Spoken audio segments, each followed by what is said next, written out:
National Fire Radio. Hey everyone, welcome back for another episode of the National Fire Radio podcast. Before we get started with today's episode, I just want to take a few minutes and talk about a few different things that matter. Things like thank you. Thank you to our community if you're a longtime listener or just your first or second time here on the audio platform listening to the daily podcast. We appreciate your support, becoming part of the community, and making this job better. And so with that, if you have any thoughts, ideas, critiques, people you think should be on the show, or topics or ideas that you want to send forth, your direct line to the show is through our new email, podcast@nationalfireradio.com. Send us your thoughts, ideas, people you think would be good for the show, anything that's on your mind, send it over to podcast@nationalfireradio.com. That's your direct line right to the show. On top of that, if you feel inclined, please leave a review. Give us a 5-star review. That would be fantastic, and we greatly appreciate it. We're working hard to gain your trust and to build a community, so any support that you can give us back only betters the mission. So we appreciate that. Like, subscribe, and share this with your friends and talk about it because it makes the job better. Lastly, I need to mention, we want to talk about the National Fire Radio website, www.nationalfireradio.com. That is where you can get your merchandise that supports the show and the mission and the platform of National Fire Radio. Well, enough about all that. Let's hop into the daily episode. So thanks for tuning in. See you at the next one. Now, the daily episode. Our first sponsor of the podcast, Taylor's Tins. Taylor and his crew have been manufacturing helmet fronts, aluminum helmet fronts, since 2017. Over 200,000 plus shields have been manufactured by Taylor and his crew. Custom helmet fronts shipped within 24 to 48 hours. Whether it's one piece to a 500-piece department order, they'll get them out under 2 days. They're doing incredible work, 100% customizable product. Their product is top shelf. Not only are they doing aluminum helmet fronts, they're doing gas cards, playing cards, keychains, medical cards, and charts. Pump charts, street signs, custom signs, banquet awards, you name it, they're doing it. Go to taylorstins.com, and if you do order, use this promo code, NFR sent me, all one word, NFR sent me, and you'll get 15% off at checkout.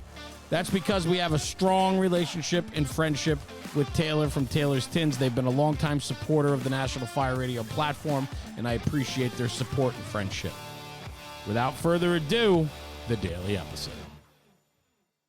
Hey everybody, Jeremy, National Fire Radio, back on the podcast today with a fella that I know nothing about, absolutely nothing about, other than the intro that we just had and a quick few text messages back and forth. But we have a lot of common friends and a lot of good influence that comes out of it, and I love that. I love making connections and meeting people through people that I respect and know love the job. Today, I got Lieutenant Mike Nasti out of Prince George's County, Maryland, currently 16 years in the fire service, serving as a lieutenant, Capitol Heights Station Number 5.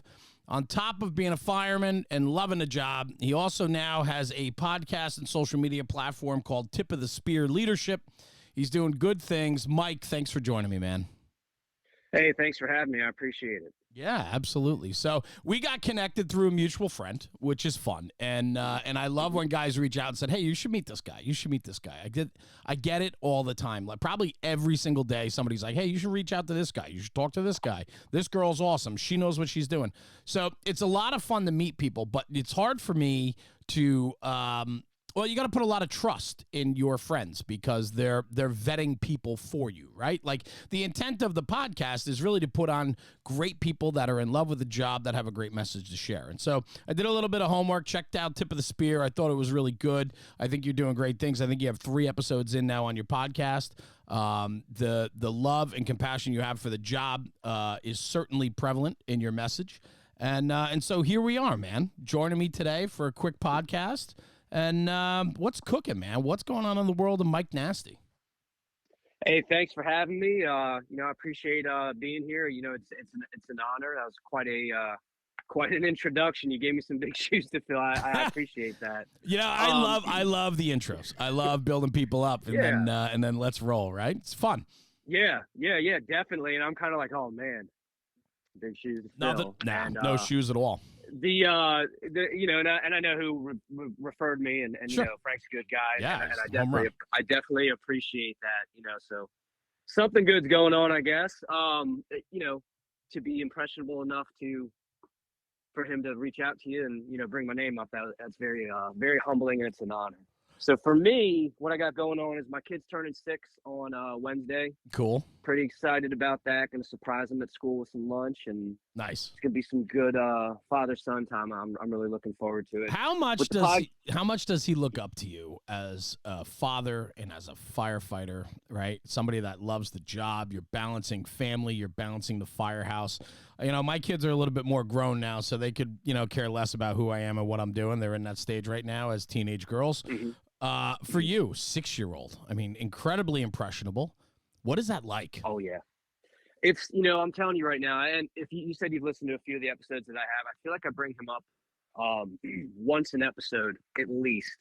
And, I'm a firm believer in, your children are going to see absolutely everything you do and everything you don't do and everything you say. They're not going to forget anything. They're not going to forget what you say. They're not going to forget your past, or as far as like, how you consistently do things. And I think a lot of that can translate into work, where the guys and girls that you work with and all that stuff, they remember and say everything. The only difference is a child is going to call you out on it. So, you may have coworkers or people that you lead or work with that may say something to you. They may call you out on it.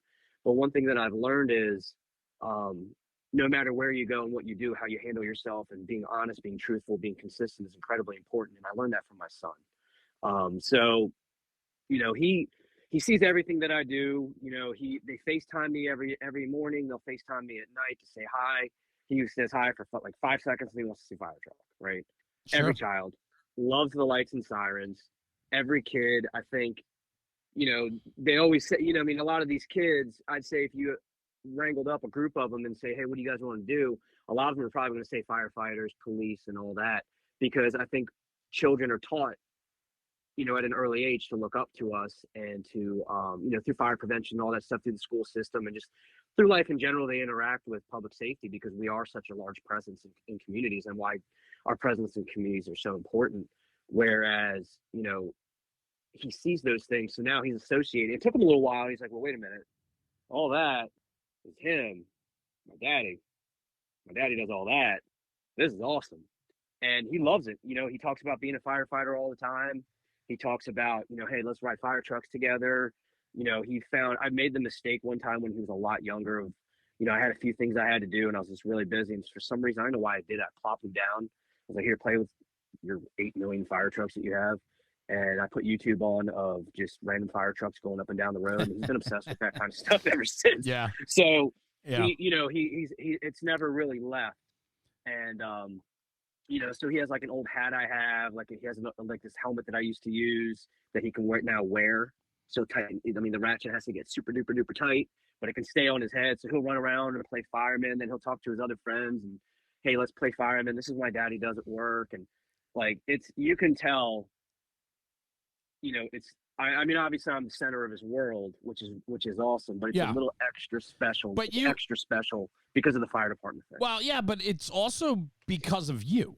Like this is part of that conversation that, very quickly families, wives, spouses, husbands, kids, right? They can become rather resentful of the firehouse. They can become resentful because a lot of times it consumes us. And so the individual, us, me, you, right, and everybody else that's on the job or volunteering, right, when they're ate up with the job, that could potentially cause problems at home. And then compound that to your children.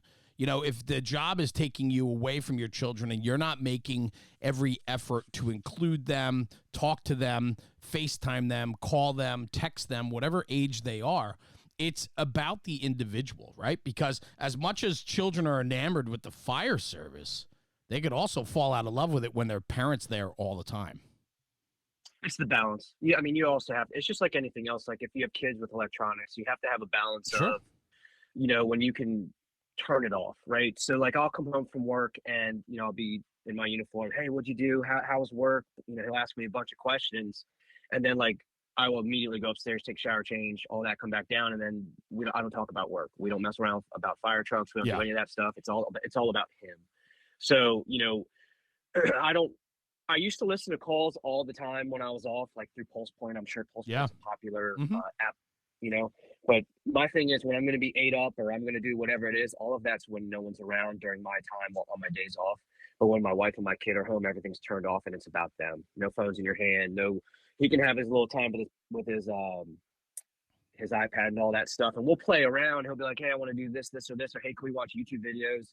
All right, cool, but you set a limit. But then once that time limit's up, hour, 20 minutes, 30 minutes, whatever it is, it's turned off and it goes away, and then we do something totally separate that has nothing to do with what I do for a work or any of that, Well, and that's it. because you have to Hmm. and you have to create that balance. However, there's also a balancing act in.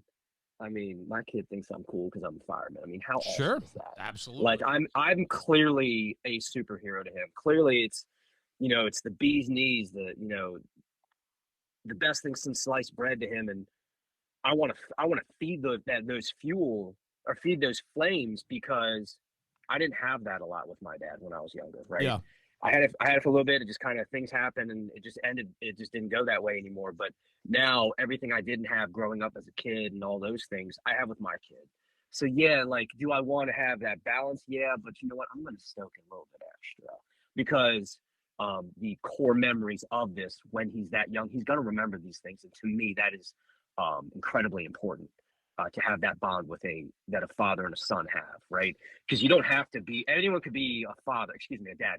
Anyone can be a father, but not everyone can be a dad. You have to be a dad, and part of that's creating those core memories. So that's why the little extra of kind of like fanning the flames is really important to me to really push off. It's about me and him. Take out Absolutely. fire department.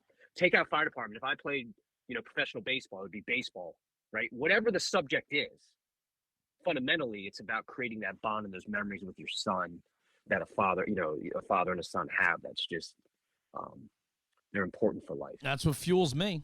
I mean, I Yeah, look at the absolutely. relationship that I have with my kids, my wife, my kids, the rest of my family. Like I think it's so important, and now more than ever do I cherish them more than ever, only because I'm so much busier these days. I'm traveling more, I'm doing more, I'm wearing many different hats.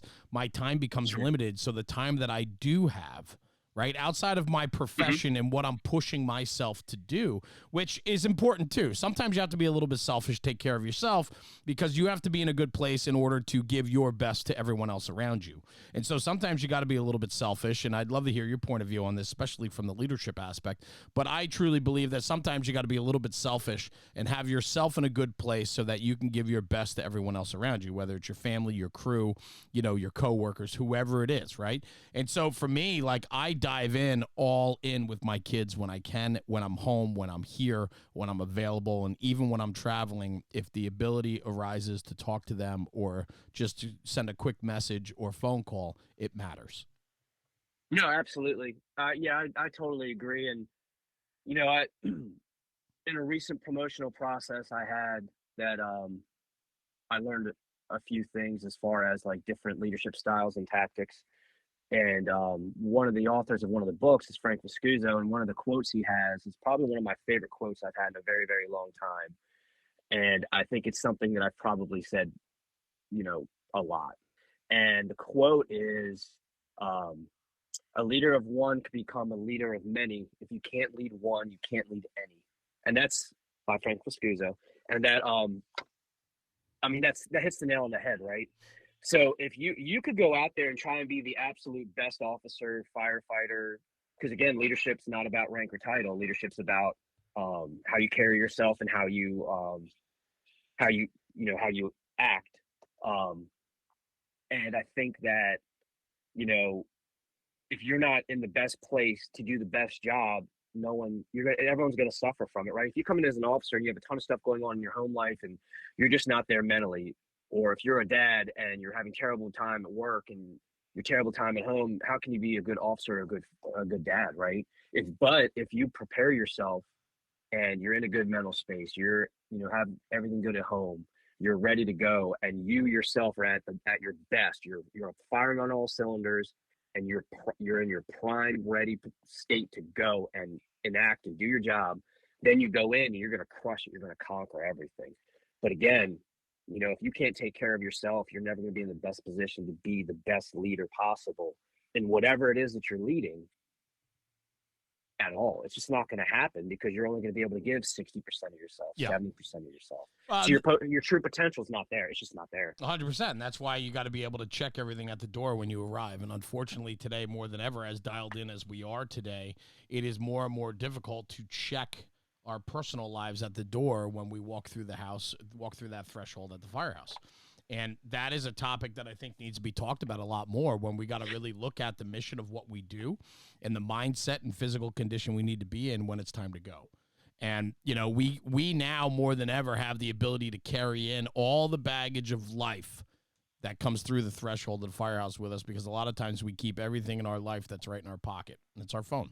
And I don't vilify our phone. That's not what I'm doing here. But what I'm saying is now more than ever, we have the ability to stay in touch with life. Guys used to be able to unplug, walk through the threshold at the firehouse, and there was a payphone on the wall, or there was the house phone that nobody used for personal calls unless somebody died or was sick, right? And so people were able to unplug for that 8, 10, 14, 24-hour shift.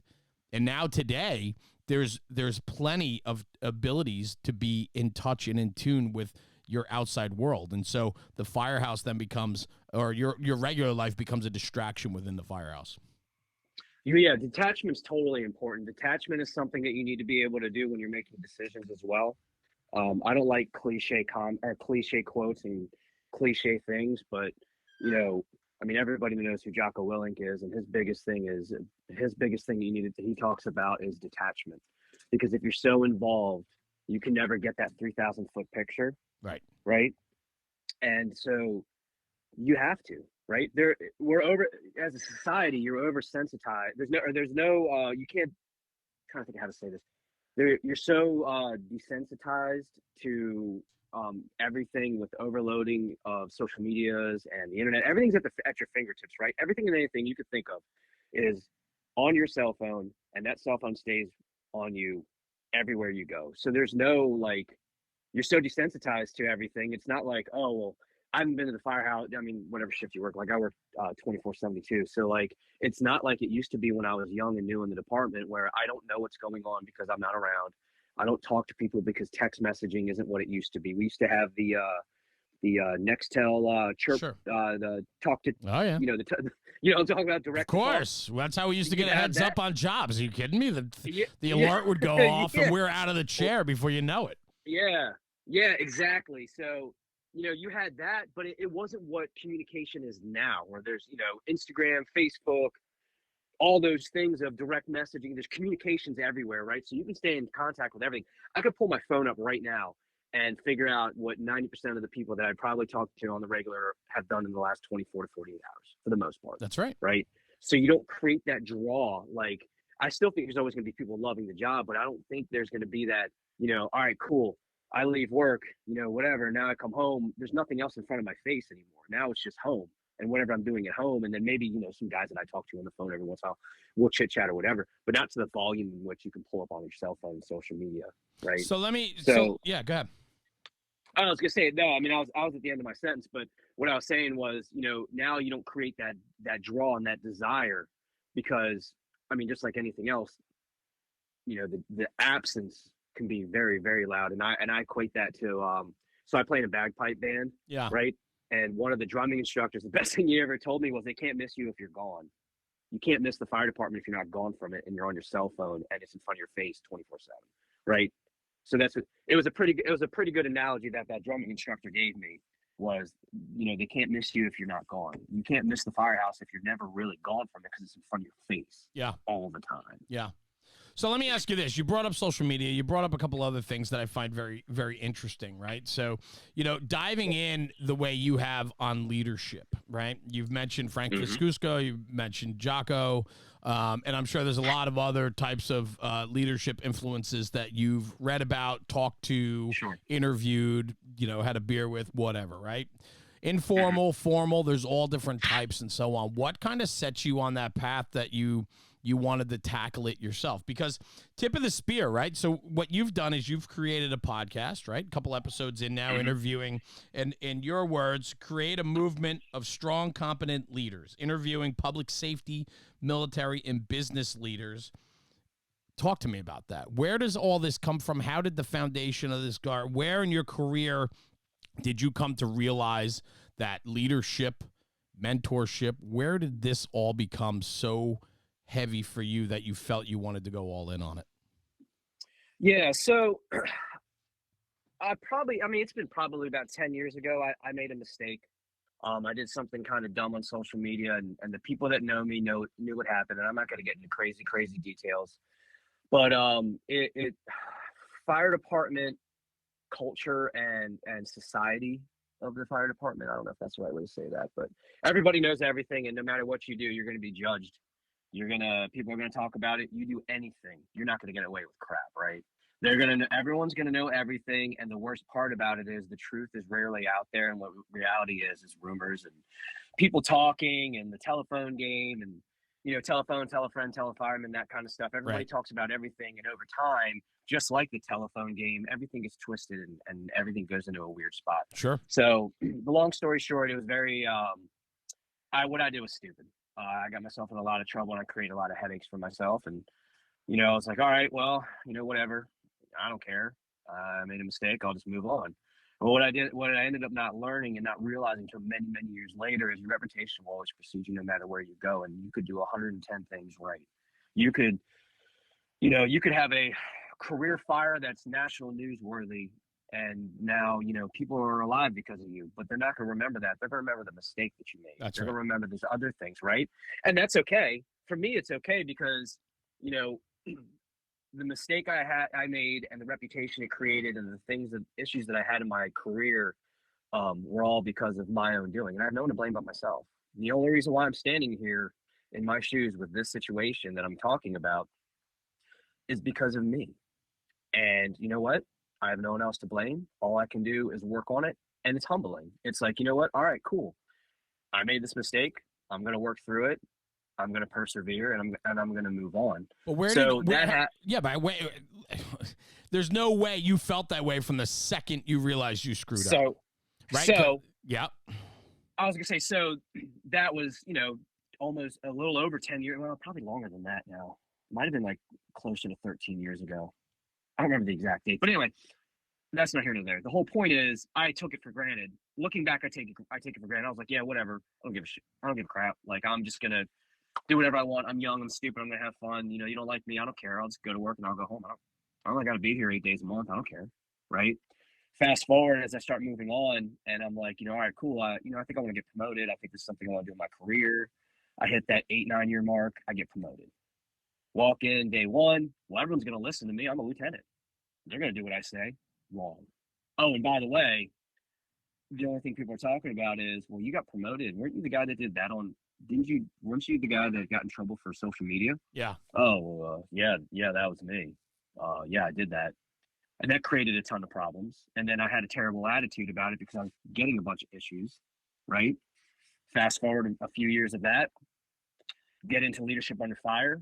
And, probably a week or two before I got into that class, somebody pulled me aside that was not an officer, was like, you're a piece of crap. You're a terrible officer. Hopefully you go to this class that you're bragging about because it's guys from, New York City and for some reason you were obsessed with other people. You're not obsessed with getting better here. Hopefully you come back and you don't suck as an officer. And I'm like, Did that come from a respected individual, somebody that you respected, or somebody that was influential on the job? I mean, how powerful of a message was that? No, he wasn't. Okay. He was not someone that I respected. He wasn't someone I respected because of the way he acted and how he talked. Got it. But it took me a long time to realize it. And so he said this to me, and initially I kind of blew it off. I'm like, yeah, that's dumb. Whatever, dude. I don't care what you say, right? So then I take an hour drive home, and then I'm thinking about it. I'm like, sure. He has this attitude. He's doing these things. What if I'm the problem? So then, of course, you know how it is. I think anyone does this. My brain starts tooling, and I'm going over, and then all of a sudden, all these examples of why he's acting like this is because of his frustration. He's just sick and tired of me. And I'm like, well, I'm not worried about that's one person's opinion. I don't care. So I called somebody that I do respect, that I did work around a lot, Yeah. that I've worked around a lot my entire career. And it's like, yo, dude, this is what I'm being told. What do you think? And that person I respected goes, maybe you should forget who said it and forget about the person and think of the message. And that person's right. You know, they're kind of like, yeah, man, you need to do something. You're not heading down a great road. So I ate some humble pie, went and talked to that person. You know, hey, dude, thanks. You know, whatever. Appreciate it. I'm gonna work on it. And he's just like, yeah, whatever, dude, because he didn't believe me. Right. Well, lo and behold, I go take this leadership under fire class, and that person's in my class, and I'm like, huh. Well, I think things happen for a reason.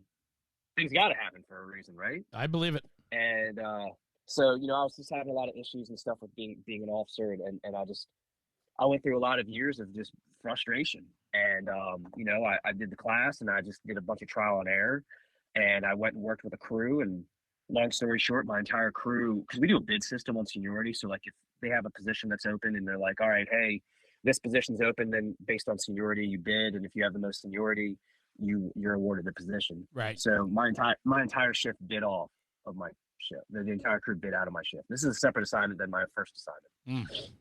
So this is twice in a row, and I'm like, hey, all right, something's not working. You know, I had some issues with drinking, and I went and got help with that, and set and determined to be a better person, be a better officer. Kid popped up. I want to be a good kid. I want to be a good father, and then it just turned into a complete life overhaul. Yeah. From being a good husband, a good father, being good at work, and that touches on what you said earlier about being able to take care of yourself so you can be better performing at work. Yeah. I forget exactly how I said it at the beginning of the show, but anyway, that gigantic ball is in motion, and I just, you know, long story short, another crew came along, same crew I work with now, had some growing pains, learned some stuff, a lot of being humble, and knowing that my past will always be around. However, that's when I really learned. Once things started clicking, you know what I mean? Like they're very outspoken guys, and they are telling me good things and bad things, and they'll say, "Hey, we need you to fix this." Instead of being arrogant and being like, "Yeah, whatever," I'm like, "Oh, I'm in a position now where I can now change my trajectory. I can change my trajectory. All right, well, I'm going to fix that. So, all right, cool. Let me fix that. Let me start studying. Let me start reading. Let me start doing better. Let me start not taking things for granted. Let me start being respectable. Like, So because how you carry yourself is a lot, right? Yeah. So then I was like, you know, all right, yeah, I do need to change things. And then I turned around and went from, I'm not the officer. I am the officer.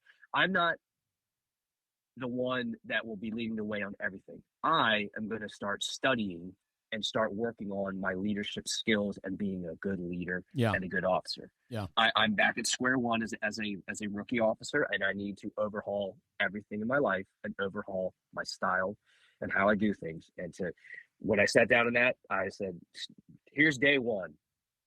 My officer probie book I'm going to make for myself. I got to make a change. I'm going to create a new me. Here it is. And then I move forward almost 5 years later. Now we're here.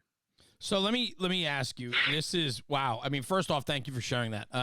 It can't be easy by any means to talk about yourself in a way that you felt that you needed to bring yourself forward and to do more and to, in your words, overhaul everything in my life. Right. Yes. So this is not an overnight fix, right? I mean, this is over the span of years that you were in a bad place, that you were lacking in your leadership, you were lacking in your friendships, your commitment to the job, all that, right? I mean, we're all guilty of it in a lot of different ways, right? But it took a couple candid conversations, but you have to choose to make the change. What was it? Was it just one day looking in the mirror and going, "What am I doing? Where am I going?" Like, what was it? What was that catalyst that you were like, Mike Nasti needs to change his game? I'm tired of this. I'm tired. Because here's the thing, right? I've come to learn talking to a lot of people, looking at my own life, because trust me, my life is checkered with tons of shit too, right? But the thing is like, I've come to learn that it's almost like a full-time job being not on your game. And I looked at how tired I was when I was not truthful all the time, or not truthful, but like playing a game and not being the best I could be, or being the best Putting up person a I could be. facade. It takes a lot of effort, and you get tired. And at some point, you have to make that decision in life of, am I going to turn this around, or am I going to keep going down this path? What was it for you? So for me, it was drinking, right? So Yeah. I'm not going to get into crazy No, detail. no, But no. I don't want. I don't. the skinny. I get it. The skinny of it was I was drinking too much, and Yeah. it started becoming a problem. And my wife gave me an ultimatum of, you need to fix this. That's it, man. And it was, Good for you. trying to think of how to say it. It was not fun. No, of course not. As far as, why she came to me, what she said, how she said it, her actions, not actions, I shouldn't say that. And her confronting me was a big, an emotional moment for me. Her actions were all, and by actions, I mean just her confronting me. Yeah, I get it. So she came to me, and anybody that knows my wife, she is not a quiet person. She's very outspoken. She is type A to the 1000th degree. Yeah. And she's also one of those people that, she's going to tell you how it is. She doesn't care who you are, right? So she unloaded on me, gave me a little ultimatum, and I had and I'll leave it like this, or I'll say it this way, and you guys are pretty smart. I'm sure you can, I guess, kind of put two and two together. She gave me some time, and I'll leave it at that. And then I realized, well, I could just be in, whatever, dude, I'll do whatever I want. No, I can't. I have a kid now, right? Yeah. So I was like, you know what? I'm gonna get some. I'm gonna look through this and stop drinking. And how hard was what I'm asking is, when you finally made that change, when you told yourself, I'm making a change. I want to be better. I want to be better for my wife, my son. I want to be better for the guys at the firehouse. I want to represent this job better. You wanted to be better. It's a hard road. So all of that, everything you just said was important, but all those things were not at the top of the list. Yeah. What it made me think of was, my son one day will be old enough to understand everything that's going on. Yeah. I need to be better for my son. I Legacy. need to be better for my kid. It's all everything you do, like I said earlier on, they're going to know about it. And there's only a matter of time before he would put two and two together.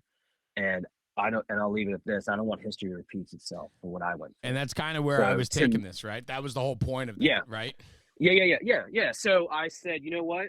I'm going to do all this for him. And, of course, yes, for my wife and everything as well, but that's all obvious, right? So for her, or for him, there's this like, I need him to be proud of who I am. I need to be able to be the example of what a man should be, what a father should be, what a male role model should be. Like, I want him to never, ever be ashamed of who I am as his dad, no matter who he goes and talks to. And then when he talks to people that are like, yeah, I know your dad, I wasn't a big fan of him, he can be like, yeah, I really don't care. You know what I mean? Because he understands the groundwork is there, the foundation of all of that is there. So as I worked through that and I stopped drinking, I'm at year 5 now. It was 5 years this past October 14th. Congratulations. And thank you. Yeah. And so what I noticed was, as I worked through all of this, and I don't even think it really clicked until you asked me, to be honest with you. Mm-hmm. This is another big step in, I guess, the entire journey. Is the longer I went away from it, the more clarity I had. And now that I have clarity and I know who I am, and I'm not ashamed of myself, I'm not ashamed of my past, I'm not ashamed of the mistakes that I made, I don't numb those feelings with alcohol anymore. Well, wait a minute. Now I have clarity for, this is a problem that we have. Well, you know what? I got a clear mind. Yeah, let's work on that. Exactly. Oh, I don't know how to fix that. Let me go read about it. Let me go ask some of these people about it. Put in the work. Roadblock. My past is meeting up with me because of I burnt this bridge. Yep. All right. Well, I can't just go ask someone for help. Well, let me go read about it. Let me go research it. And then as time goes on, examples and certain things are going to come up where normally you would fail or do terrible, and you knock it out of the park. Well, people remember that. That goes away into your bank of dependability and leadership, right? Another one comes up, Knock it out of the park. Cool, cool. All right, now you tuck that away. Another thing comes up, you fail absolutely miserably and get kicked right in the teeth with reality. Well, guess what? Now's another opportunity to rebound. Hey, I've been doing great. This is my first major setback. All eyes are on you, right? Whether you think they are or not, they are. I'm going to rebound from this. I'm not going to let it beat me. Be a little humble, add a little humility, put in the work, rebound, keep it going, right? So that comes back, bam, similar to that first failure. Well, now this time I got ahead of it. I did great. And there's a very good book that talks about everything I just said. It's called The Left of Bang, who a good friend of mine turned me on to. And basically what it is you have a trend or anything that you're looking for, situations, anomalies, whatever it is. Well, now when you're staying left of bang, you're proactive. Bang, it's too late. To the right of bang is what you would be reactively. Now what I'm getting at is I have clarity. I have confidence. I have competence. I have all those tools that I am able to use sound mind judgment and then know it's okay if I ask for help. It's okay if I go to somebody and say, I don't know what to do. This is my plan. I need your help, rather than just throw my arms up and be like, yeah, I don't know, dude. Right? I love, and it shows just in your volume and your tone of how this conversation has changed. And now that you're talking about bettering yourself and bettering your position and pushing yourself to grow and hold yourself accountable, your voice and tone has changed dramatically. And it is so Yeah. I mean this in like with No, yeah. the utmost respect for you, Mike, is because I can tell. I can feel the emotion. In the last half hour of this podcast, I can feel the emotion like coming off of you as you're talking about this. And that to me is so important because I think there's so many people that have had very similar struggles that you've had. And to be able to turn it around and put yourself back on the right path for your son, for your family, right? And for yourself. It's freaking huge, man. I'm super I'm super proud of you. I really am. Like I'm sitting here like, too. Talk about it. Yeah, Talk yeah, about it. yeah. Yeah. And I want to touch on that too. And this is the biggest reason for all of it. This is the biggest motivation or genesis. I don't know what the exact word is to sound smart, but basically the long story short of it is what I ended up figuring out along that way is people noticed. So then over time, I started getting people, hey man, I know you struggled with some stuff, and I heard you're pretty good about advice. Let me rap at you about this. Yeah. Hey, I'm struggling with this dude or this chick or this, that, or the other. Let me talk to you real quick. And I'm like, in my mind, I'm like, what are you talking to me for? And somebody that was very, very near and dear to me was my father-in-law, and he passed away a few years ago from mesothelioma. Mm-hmm. And him and I, before I met my wife, we were friends beforehand, and he taught leadership all the time. And that was his big thing. Huge, huge, huge on leadership. 50 years in the fire department, deputy chief, chief of the department, all these things in his volunteer fire department. He worked in Montgomery County for 15 years, maybe 20 years. It got cut short from injury. But anyway, he was an officer there, a technician, a firefighter, all those things. And then but he taught leadership. And, once him and I he figured out that I was dating his daughter, we became even closer. Yeah. And he, one of the things, and this is what I'm getting at, is one of the biggest things I took away from him and that I continuously use is he'll come to me or I'll go to him with an issue when I got promoted and I'll be like, hey man, I'm having some issues. And I mean, this guy was more excited about me getting promoted than I was. Like I'm at level 10, he's at level 1000. It's cool. Right? Yeah. Because it was my turn to get promoted. His son works for the fire department. His son got promoted and he was ecstatic for that. I think it was just because he loved seeing people succeed. Yeah. And that's the point here, is because you care. So that's one of the biggest things I learned from him is care. Give a crap. You know what I mean? Go to a level 1000. It's just like, teaching your kid or when your kid's getting potty trained, go to level 1000 when they do everything right. Then they're going to know they're doing something right. So the biggest thing that he did was, oh, you're having problems? Here's a book. Go read it. And I'm like, I'm not reading a book. So then I was like, you know what? I'm going to read the book. And you best believe on the weekends when we went there and hung out for a little while and spent time with her family, he'd come to you, hey man, gave you a book to read. What'd you learn? Yeah. And like the first 2 or 3 times, he was like, you didn't read the book. And I'm like, oh crap. So, but anyway, I know that was very long and drawn out, but basically what I'm getting at is people started coming to me. I started realizing, hey, maybe I got a little something here. Maybe what I'm doing is working, because it went from people just not talking to me to this. And so, all right, well, all these people when all these people come to me, I'm helping these people out. I'm giving advice. I'm taking a lot of advice from a lot of people up and down the chain of command. Sure. Guys that are below me in rank only. Guys with same time on, less time on. Everyone has something to give as long as you have a good attitude and you treat people right. But what ended up being the gigantic precipice of, I think, where everything really clicked for me was I went through all these things in my personal life, some stuff that I'm not going to talk about, but that are very impactful in any person's life. And I was able to consistently and continuously persevere because I put in the work. So now, and this is the biggest thing for me, is I can go to my son. I don't care what you're going through, dude. You can make it through it. I'm going to help you. I'm here for you. You're going to do the work. I'm not doing nothing. And you're going to struggle. And it's not going to be fun. But I'm here for you. Yeah. And we're going to get through this together. Look at what Daddy went through this. Or maybe when he's older, I won't say that. Dad went through this. But I persevered. This is what I did. This is what helped me through. I went through this. This persevered. This is what happened. This is what helped me through. You may feel like you don't know where you're going in your life. You may feel like you have this, that, or the other, and you're struggling. It's okay. I'm here. This is what I did. You do the work. I'm going to support you. I'm going to always have your back no matter what. You will be okay if you work for it. What and about he can accomplish anything in his life? What about That's it, and that's why. Yeah.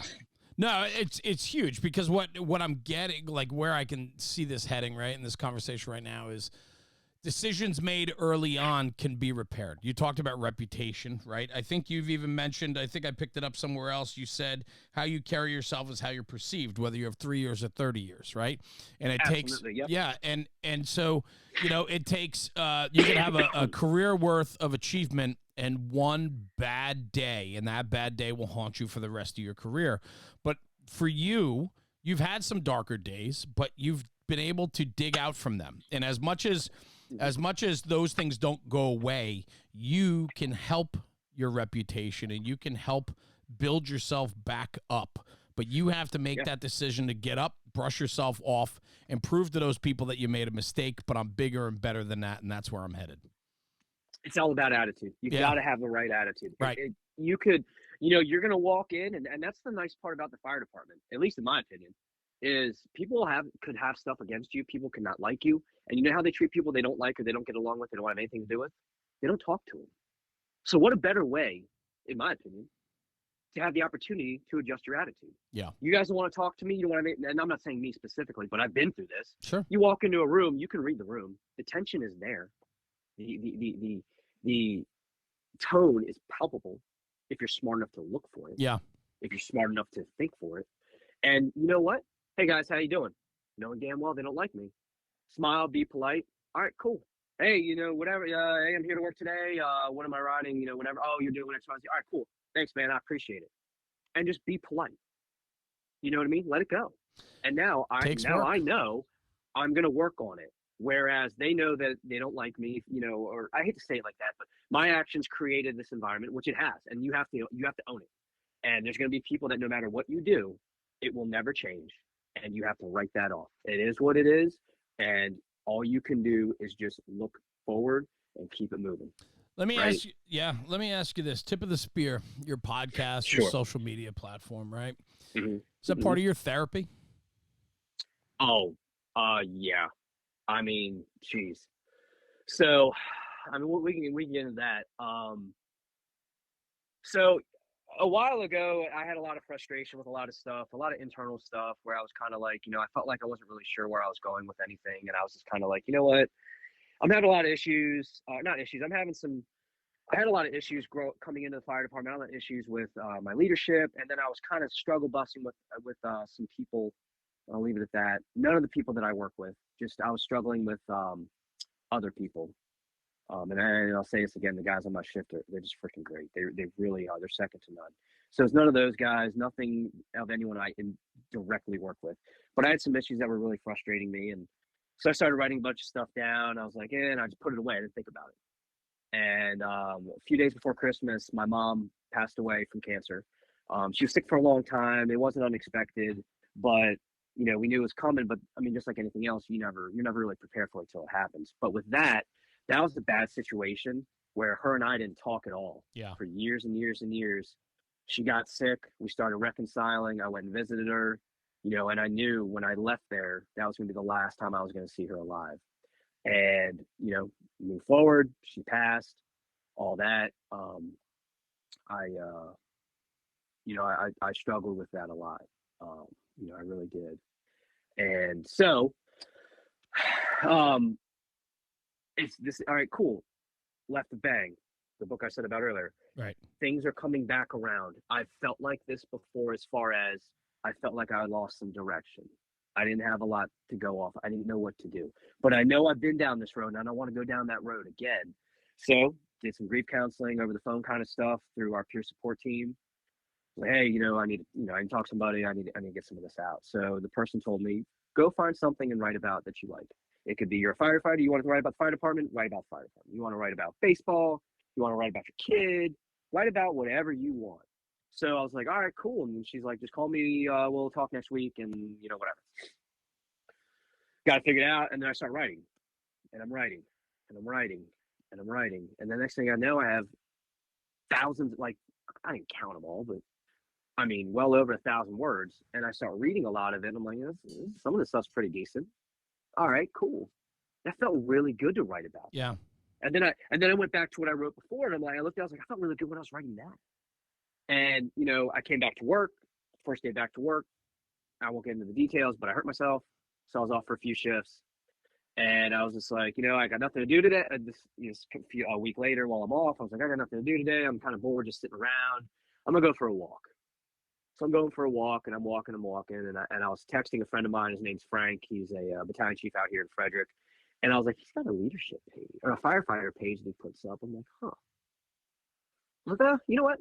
Maybe I'll do something about leadership. I don't know.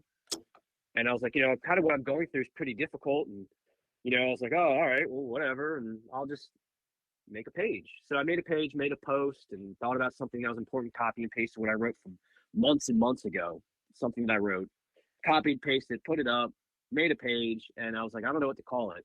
And then I was kind of thinking about it. I remember hearing the term tip of the spear. I don't remember where I heard it or why. Yeah. So then if you look at Cambridge Dictionary, it says a person or group of people that is first to do something considered difficult, dangerous, or especially a group of soldiers, etc., who are the first to enter a battle area.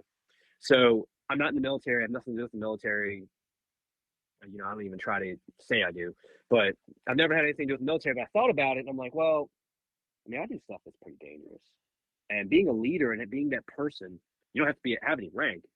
Being a leader is not fun a lot of the times. It's not easy at all. And every day feels like a challenge. And I thought to myself, well, I need to step it up. I need to power through this. And I need to not let it consume me or destroy me. Because everything from before came full circle. I'm not drinking again. I'm not going down that road. I'm going to just start making a page. This is going to feel really good because there's a lot of stuff that I think I have to talk about that I've been through that I'm just going to put it out. Writing can be incredibly therapeutic depending on how it's done and what you're writing about. And so I was like, all right, I'm just going to write about this. And I started posting and posting and posting, and it exploded. It'll be a month old. Good. On Friday. And I mean, one of the posts I put up, I don't remember what it was. Somebody caught attention of it, and it's called the Kitchen Table Podcast. The guy was like, "Hey, I like your stuff. You want to do a podcast?" I'm like, "All right." So I did a podcast with him, and then this guy, the random guy, he's not random anymore. We're friends. The Silent Professional, I think Silent Professional on Instagram. He hit me up. He's like, "Dude, you should probably do some talking. I think it'd be really good. You're a really good talker." And I stopped and I thought about it. I was like, my mom told me that when I visited her. She's like, you should be you should be a radio host one day or do a podcast because you have a really good way of talking to people. You could talk to a brick wall. You could sell ketchup pops to a lady in white gloves because she loved the movie Tommy Boy. So that's a quote from that movie. And I'm like, and it clicked. I'm like, wait a minute. That happened for a reason, right? I read a book about grief that talked about signs. And one of the signs was there's going to be ways where the people that passed in your life and your loved ones will find a way to come back out and reach out to you. That's right. And I was like, this has to be a sign. Yeah. I'm going to do this. I'm going to jump in. I have no idea what I'm doing. I have no idea how I'm going to keep it going, but I'll figure it out when I get there. Because you know what? I do have a good way of talking to people. I've got a pretty good way of, commanding a room when I want to. And the more I started writing, the more I started thinking about it was, this feels really good because you know what? It's therapy. It's therapeutic. Well, let's And there's people out here, they're going to like it or they're not going to like it. And I don't care. And I don't want to sound arrogant or rude by that, but like the more I write, the better I feel. And the better I feel, the better it's going to help at work. The better I feel, it's going to help at home. Right. I still, I still can always work on my patience. I think patience is always going to be something that people struggle with. But what I realized was everything feels better when you're able to do something therapeutically. Well, and that's where it goes to the original part of this whole conversation when I said you got to take care of yourself before you can take care of others. And yes, if your platform is helping you as a form of therapy, or powerful feelings and emotions coming out from those that have supported you over your years, along with all the battle wounds you have, and it's allowed you to put together now a delivery platform where you can share your message because you have the stories to tell, you have the empathy for people that deal with the same issues, and you could bring value to the listener, then it matters. And I wish you a lot of success with it. I think you'll do great. And to be honest, being in this for several years now and knowing the long game that it takes, I challenge you to stay consistent. And it is not a short-term return on this at all. And absolutely. I think for you, enjoy the moments of it, because if it's helping you be the person you want to be, then that's the only reason you need to be doing it. Yeah, and wherever it goes is wherever it's going to end up. And the biggest thing that I learned, for me, is once I realized that I need to care about myself, and once I started caring about myself, this is from the years ago part. The more I care about myself, the more I realize that I need to care about other people. That's right. And I think you have to be people centered. You have to love your people that you're working with and taking care of, because if you don't, what's the point, right? Colin Powell has an extremely, really, a fantastic quote about this, and I've mentioned this before in my podcast. And he said, leadership is all about people. It's not about organizations. It's not about plans. It's not about strategies. It's all about people motivating people to get the job done. You have to be people centered. But the biggest thing with that is, yes, it is about your crew and your family and everything. You are one of those people, and that goes right back to Viscuso's quote of, a leader of one can be a leader. A leader of one can be a leader of many. You can't lead one. You can't lead any. It's all about being 100% for yourself, to be able to be 100% for them, to get them to be 100% for themselves. So where that comes in therapeutically is, at least in my opinion, is you got to care about people, but most of all, you have to care about yourself to be the best person to care about them. And wherever this goes, as far as the leadership stuff and the podcast and the Instagram, wherever it goes is wherever it ends up. However, what I do know is leadership is not a destination. I'm never going to get to where I want to be, because there is no destination. It's a journey, and you got to enjoy the journey and love the journey. And the journey is going to be good, bad, and different. And it's going to be fun, and it's not going to be fun. But ultimately, at the end of the day, stay the course and be yourself. And I think it's going to go places. I think that's where you get places, excuse me. And that's where I'm at with that. I don't know if that's a long drawn out explanation, but no, I like that. Leadership is not a destination. I mean, that's that kind of sums it up, right? Is that it's an ever long process of continuing to strive to better yourself and better those around you. And I think those are the true core values of good leadership, whether informal or formal. And it all begins with you, the individual. So what's next for you, man? We're kind of winding down already, man. It's been the episodes go quick. So what's next for you? What are you looking to do? What's exciting in your future? Where you want to go? So I'm just gonna keep working on my podcast. For outside of work, my son's getting ready to start some t-ball, so we're gonna be doing that. Obviously, when I go to work, I'm gonna be 100% for work, and I'm gonna do my best while I'm there. But as far as my side project, I'm booked out with guest speakers all the way out until the end of April right now. I'm looking to do one a week is what I'm hoping. Some pretty good names, some very recognizable people. So keep your eyes out for that. Episode 5 with Chief John Norman should be out. Episode 4 with Chief John Norman's out. Take a look. Tell me what you think. If anybody listens to it, leave a review. Let me know. And as this goes on, hopefully it'll maybe I'll get to where you are. And 4 years from retirement, I don't know if I'm gonna go or not. I'm still pretty young. I think we'll see where that goes, but I definitely there's a lot of really big things with this journey coming. A lot of Yeah. stuff I haven't announced yet. A lot of stuff I'm not going to talk about yet because it's just not there. But if everything materializes and the ball keeps rolling the way it's going, I think this is going to be a new chapter in my life that's not going anywhere anytime soon, and a chapter that I think is going to have some really big stuff coming, some really good things, and hopefully a lot of people are going to, a lot of people are going to learn from this. And if I can find one person or a few people that can, I can really reach out and this really helps them or changes them or anything, then mission complete, right? Yeah. My goal, somebody out there, if they take anything away from this, and maybe they're like, hey, I need to make a change or whatever it is, that's a priceless reward. It is. It certainly is, and it's the bringing value and appreciating your community and your audience, and people are willing to give you their time and attention. You need to deliver for them, and Yeah. I wish you tremendous success with it, and I hope all goes well of all your ideas and visions, and I promise you it will take you 10 times longer than you think it will, but that's just through trial and error, brother, and through experience. But fantastic, man. I mean, Mike, great conversation today. I really wish you a lot of success. I think, leadership, a lot of people talk about leadership, right? And like, this is the funny thing. Like if you look at podcasts, you look at what's out there, you look at the self-help section, you look at books and podcasts and journals and magazines and everything in between, leadership. There's a lot of people in that space. I think wading through and finding the people that represent your style and who you are, or understanding that their backstory reflects who they are today, and maybe their backstory hits a nerve, or you come to understand that their backstory, the person teaching or talking about leadership, has had experience that allows them to talk about it.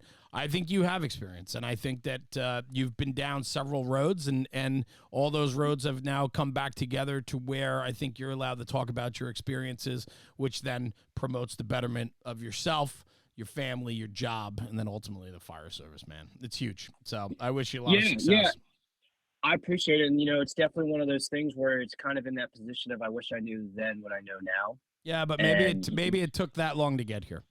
well, yeah, and that's kind of that's the other thing too is like there's a lot of times where I struggled where I was like, man, I wish I would have known that. Man, I wish I would have known that. Whatever it is, and now it's kind of like, well, I know the things that I wish I knew back then. Let me get it out there so maybe someone is, in the position where they are looking for what I'm talking about, and they're like, oh, that's going to bridge the gap for me. That's going to help, and that's ultimately my goal. And the biggest thing too is, and this is, I don't want to kind of go off the leadership thing for just 1 second.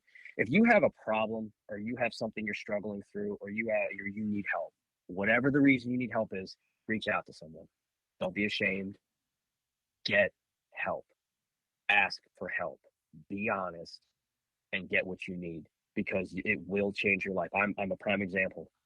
It will change your life. Yeah. Everything will come together. It's a good message. But again, like I said before, what I said before is it starts with you. You have to admit it.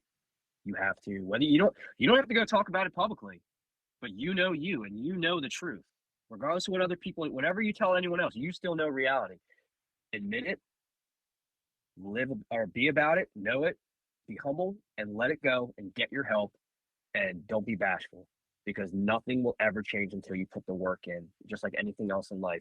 So get that help, stop whatever it is that you're doing, and it will, it happened to me, it will save your life. It really will. That's a good So message, I brother. just wanted to say that. No, I appreciate that, and it's very well said. And for all the topics that we talked about today, for sure, if you're struggling, there are plenty of resources now more than ever that are there to help. And I think that needs to be said, and I believe in that wholeheartedly. And you can make it easier too. And I'm sorry to cut you off. No, you're fine. I apologize, but now's even easier than ever, because you can do a lot of stuff via email and phone. So you can take that bashfulness and you're like, oh, I feel uncomfortable because I'm talking to somebody face to face. That's gone now. You can even take it one step further and talk on the phone, and you can feel comfortable because you're not there. So that people can get intimidated, because I felt that way when I first started getting help. I felt embarrassed, but I was only embarrassed because I was physically there, right? So now you can add a little anonymity to it, talk to someone, and get it out rather than being afraid of, the talking about it in person. Yeah. So you can, you know what I mean? Like, so you can allow that vulnerability out. So there's a lot of different ways and means to ask for help, but you have to ask regardless of the platform, whether it's on the phone or in person or anything else in between. You have to come to that decision that you need to ask, and you have to act on that. And I challenge all of you that if you're having struggles, that's what you need to do. You need to ask. You need to tell, because it's not going. The process can't get any better until you let somebody in. So find your why. Find why you're doing it. That's right. And whatever it is, move heaven and earth to make it happen and get yourself that help and keep it moving. Good. Mike, thank you very much, man. Tip of the Spear podcast and social media platform. Lieutenant Mike Nasti, 16 years with the Prince George's County Fire Department. Mike, thanks for joining me today, man. Yep. Appreciate you. No problem. No Good. problems. Tip the Spear Leadership. Just search it on Instagram, Facebook, and the podcast. It should come right up. There you go, man. Thank you. Stay right here. I'm going to sign off, and I'll come right back to you, okay? Yep. Yes, sir. Thank you. Guys, thanks for tuning in for another episode of the National Fire Radio Podcast. Another great episode today with Lieutenant Mike Nasti. Tip of the Spear Leadership. He's doing good things, promoting the betterment of the job and making our people better. And do me a favor, take this conversation, take it back to the firehouse, and talk about it, because when we talk about the job, we are making this job better. Email us, podcast@nationalfireradio.com. Tell us your thoughts, ideas, or people should be on the show, or what you want to hear or see. We'll talk to you soon. Thanks for tuning in. Jeremy, National Fire Radio.